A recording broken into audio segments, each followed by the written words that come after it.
Нерюнгри сгорел жилой дом по улице Южно-Якутская. Муниципальные власти организовали сбор вещей для пострадавших. Расширить педагогический опыт и внедрить современные технологии в практику. В столице региона сегодня проходит ярмарка-выставка «Мир детства». Больше, чем фастфуд, в Мексике приготовили сэндвич рекордных размеров.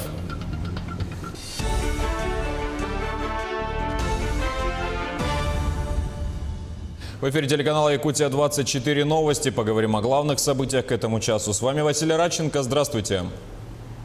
Вчера в Москве на 81-м году жизни скончался Иосиф Кобзон. В последнем интервью нашему каналу народный артист СССР рассказал о своих визитах в Якутию и поделился впечатлениями от этих поездок. Меня несколько удивляет, когда мне задают вопрос, бывал ли я в Якутии.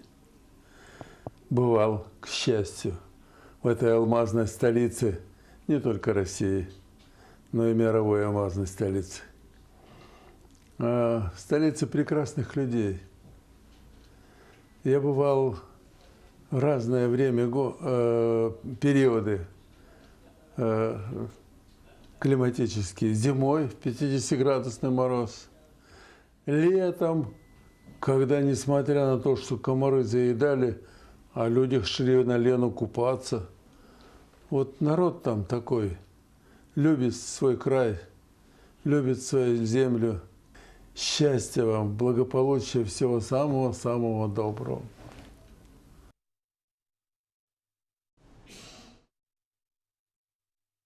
В Нерюнгри сгорел жилой дом по улице Южно-Якутская. Согласно информации ЕДДС, пожар начался в 4 часу ночи. Двухэтажный дом уничтожен огнем полностью. В нем были прописаны 27 человек, в том числе 6 детей. Дом стоял в очереди на переселение в 2019 году. В ту же ночь в маневренный жилой фонд расселились 6 семей. Остальные расселились самостоятельно. Всем погорельцам окажут материальную помощь из бюджета городской администрации на каждого члена семьи. Собственники жилья смогут рассчитывать и на дополнительную помощь от Управления социальной защиты. Администрация Нерюнгри обращается ко всем неравнодушным горожанам с просьбой помочь пострадавшим от пожара. В настоящее время требуется абсолютно все – одежда, обувь, бытовая техника, посуда, мебель, а также канцтовары в преддверии учебного года. Муниципалитет готов выделить транспорт для вывоза вещей. Достаточно большое количество людей пострадало от этого пожара. 27 человек, вот только по предварительным данным, из них 6 детей. Обращаясь к жителям города, хочу сказать следующее. Уважаемые жители, помогите, чем сможете. В настоящее время мы осуществляем сбор вещей для людей, потому что люди остались вообще без ничего. Вот ночью, представьте, выскочили, в чем были. Кто в домашних халатах, кто в домашних тапочках. У большинства людей даже документы не смогли вынести. Готовы предоставить и предоставили уже 6 семьям маневренное жилье, но оно пустое, оно без мебели. Поэтому, обращаясь к жителям, хочу сказать, будьте добры, и если у кого-то старая мебель есть, особенно кровати, диваны, постельные принадлежности, да, кружки, ложки, чайники, неважно, что бытовая техника, любая. Все мы обязательно позвоните по телефону, найдем машины, грузчиков, даже сами приедем, заберем, только чтобы помочь нашим жителям. Кроме того, в ту же ночь сгорела новостройка в Серебряном Бору. Огонь распространился из соседнего заброшенного дома. По предварительной информации, огнем уничтожена кровля и 8 квартир. Около 20 человек остались без крыши над головой. Сегодня, значит, ночью произошел пожар. Примерно в 3 часу. Предположительно, это поджог, потому что загорелся подъезд первый, который был ближе всего к дому 210 к новостройке.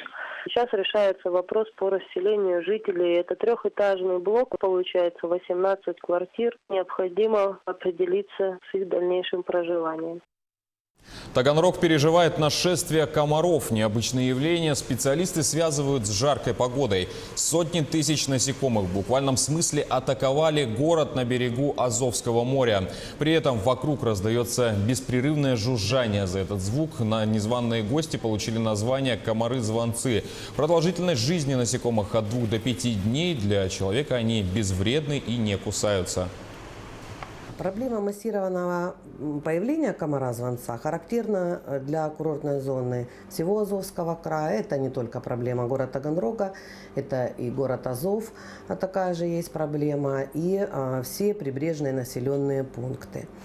Комары-звонцы появляются не каждый год. Никакой опасности для населения окружающей среды они не несут. К другим темам: личностный рост, реализация потенциала и заработок денег. Все это в наши дни можно осуществлять благодаря сети интернет. Одним из инструментов для этого является блог. У него есть даже свой собственный праздник – День блога, который отмечают сегодня. Мероприятия проходят в разных странах ежегодно, начиная с 2005 года. То есть совсем немного времени осталось до того момента, когда День блога будет отмечать свое 15-летие. И хотя этот узкоспециализированный праздник до сих пор не приобрел официального статуса, он пользуется огромной популярностью. Продолжение темы. Цель – набрать 1 миллион подписчиков преследует юная Карина Колесова. Девочка вместе с родными и медиками борется за свою жизнь против онкологии. Сейчас видеоблогер общается с подписчиками из больничной палаты. Это не мешает ей набирать популярность. На сегодня число подписчиков в ее аккаунте близится к 50 тысячам. Наши корреспонденты связались с Кариной, и девочка, воспользовавшись случаем, поблагодарила всех, кто неравнодушно отнесся к ее недугу.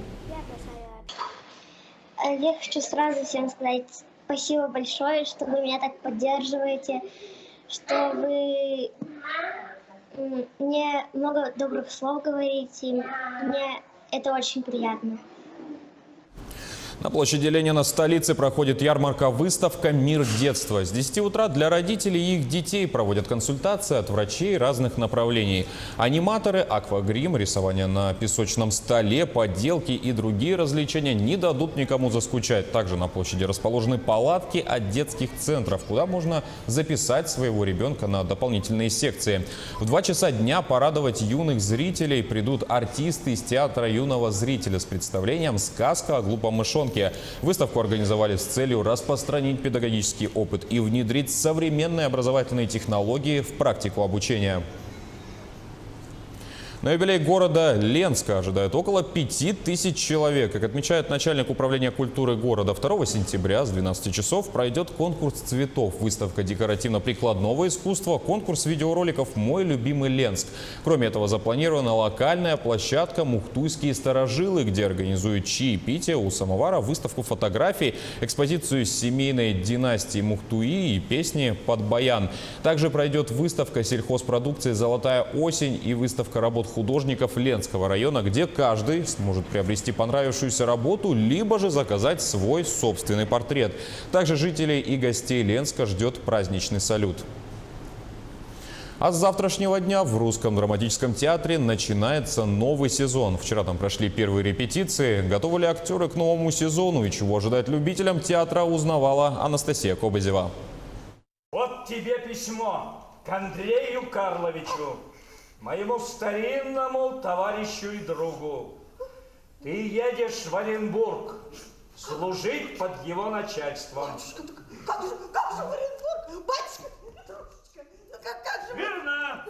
Первый спектакль, который увидит публика, хорошо знакомое с детства произведение, классика русской литературы «Капитанская дочка» по повести Александра Пушкина. Спектакль поставлен в классическом ключе, четко по тексту поэта, доступен и понятен любому зрителю. Мы носим уже долгое время имя Александра Сергеевича Пушкина.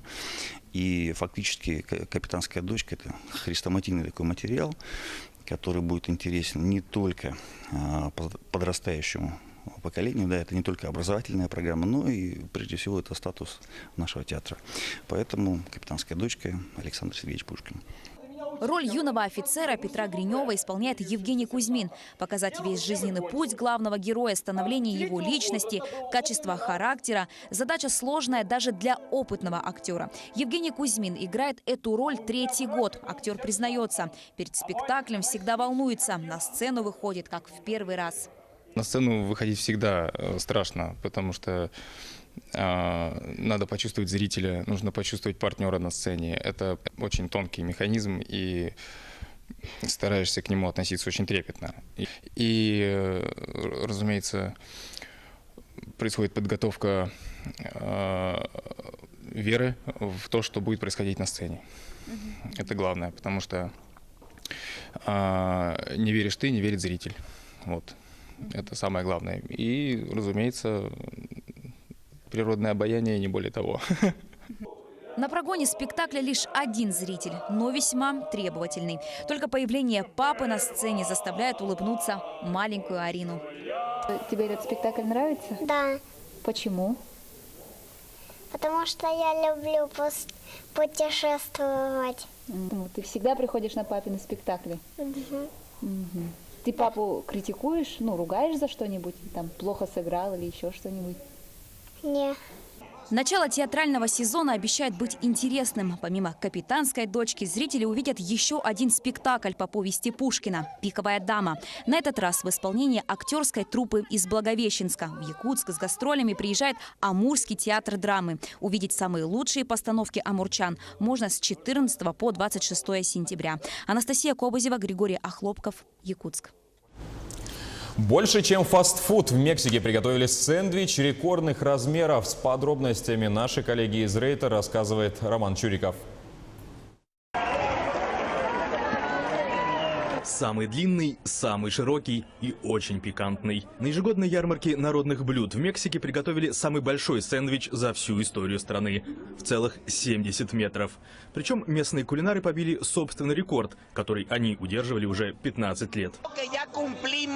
15 лет назад к нам приходили родители с детьми, а теперь те дети выросли, стали папами и мамами и сами приводят сюда своих чад.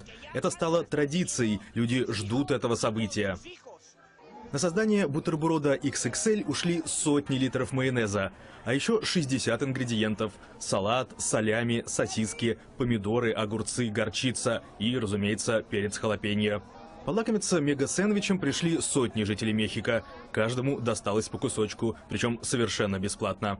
Организаторы надеются, что это мероприятие заставит молодых мексиканцев обратить внимание на народную кухню. Ведь пока что местные снеки проигрывают бой за сердца и желудки подростков иностранному фастфуду.